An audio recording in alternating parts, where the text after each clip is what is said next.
اس دنیا میں ہماری زندگی صرف عارضی ہے۔ ہم اپنی موت کے وقت خدا کا سامنا کریں گے۔ ابرونیو 9:27۔ بری خبر یہ ہے، انسانیت گناہ میں گر چکی ہے۔ خدا نے جو پہلا مرد اور عورت پیدا کیے وہ عدن کے باغ میں رہتے تھے۔ وہ خدا کی صورت پر بنائے گئے تھے، خود آگاہی، عقل اور پاکیزگی کے حامل تھے۔ پیدائش 1:26۔ وہ خدا کے ساتھ اچھے تعلق میں تھے جب تک کہ انہوں نے اس کے حکم کی نافرمانی نہ کی کہ نیک و بد کی پہچان کے درخت سے نہ کھائیں۔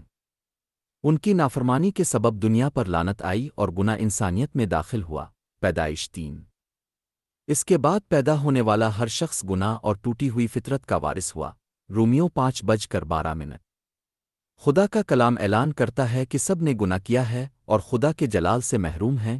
رومیو 3:23۔ اور گناہ کی مزدوری موت ہے۔ رومیو 6:23۔ دوسری موت آگ کی جھیل میں ہے۔ مکاشفہ 20:14-15۔ ہماری روح لافانی ہے اور ہماری گناہ آلود فطرت اور خود کو چھڑانے کی نااہلی کے سبب ہم جہنم میں ابدی سزا کا سامنا کرتے ہیں۔ ہمیں ایک نجات دہندہ کی ضرورت ہے جو خدا کے راست بازی اور پاکیزگی کے تقاضے کو پورا کرے۔ ابرونیو 10:1-5۔ اچھی خبر یہ ہے، آسمان کے نیچے صرف ایک نام اور ایک راستہ دیا گیا ہے نجات، معافی اور خدا کے ساتھ صلح کے لیے۔ خدا نے صرف ایک نام دیا ہے جس کے وسیلہ سے لوگ نجات پا سکتے ہیں۔ اعمال 4:12۔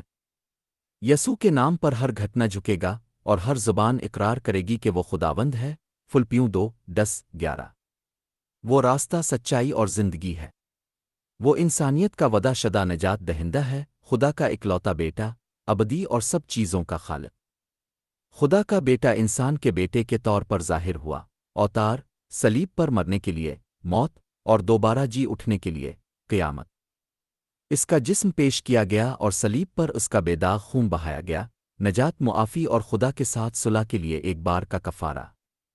ہم خدا کے فضل سے خداوند یسوع مسیح اور اس کی خوشخبری پر ایمان کے ذریعہ نجات پاتے ہیں۔ جھوٹے عقائد، گناہ آلود زندگی کے طریقوں سے منہ موڑو۔ خدا پر ایمان لاؤ، اس کے اکلوتے بیٹے یسوع مسیح کو اپنے خداوند اور نجات دہندہ کے طور پر قبول کر کے اس کی خوشخبری کے فضل پر پورا بھروسہ رکھو۔ خدا کے بیٹے کے وسیلہ سے نجات کا کام، اوتار، صلیب پر موت، قیامت۔ دل سے دعا کرو۔ ہمارے آسمانی باپ، خدا، میں آپ کے اکلوتے بیٹے یسوع مسیح کو اپنے خداوند اور نجات دہندہ کے طور پر قبول کرتا ہوں۔ خداوند یسوع، میں آپ کی نجات کی خوشخبری پر بھروسہ کرتا ہوں۔ میری زندگی میں بادشاہی کرو اور مجھے روح القدس کی قدرت سے تبدیل کرو۔ خداوند، ابدی زندگی اور اس کی فراوانی کے وعدے کے لیے آپ کا شکر ادا کرتا ہوں۔ یسوع کے نام میں، آمین۔ سچا ایمان۔ سچا ایمان نجات کی مکمل یقین دہانی دیتا ہے۔ خدا نے یسوع پر ایمان کے ذریعہ ابدی زندگی کا وعدہ کیا ہے۔ 1 یوحنا 5:9-13۔ اور ہم دوسری موت کے فیصلے کا سامنا نہیں کریں گے کیونکہ ہم موت سے زندگی میں داخل ہو چکے ہیں۔ یوحنا 5:23-24۔ اگرچہ ہمارا جسمانی جسم مر سکتا ہے، خدا اسے دوبارہ زندہ کرے گا۔ جو ایمان رکھتا ہے وہ کبھی ابدی طور پر نہیں مرے گا۔ یوحنا 11:25-26۔ خدا مستقبل کو اپنے ہاتھ میں رکھتا ہے، کوئی ہمیں اس کے زور آور ہاتھ سے چھین نہیں سکتا۔ یوحنا 10:27-29۔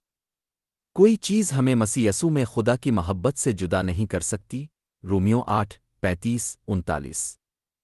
خدا کی روح ہم میں رہتی ہے اور ہمارے خداوند یسوع مسیح کی واپسی تک ہم میں قائم رہتی ہے۔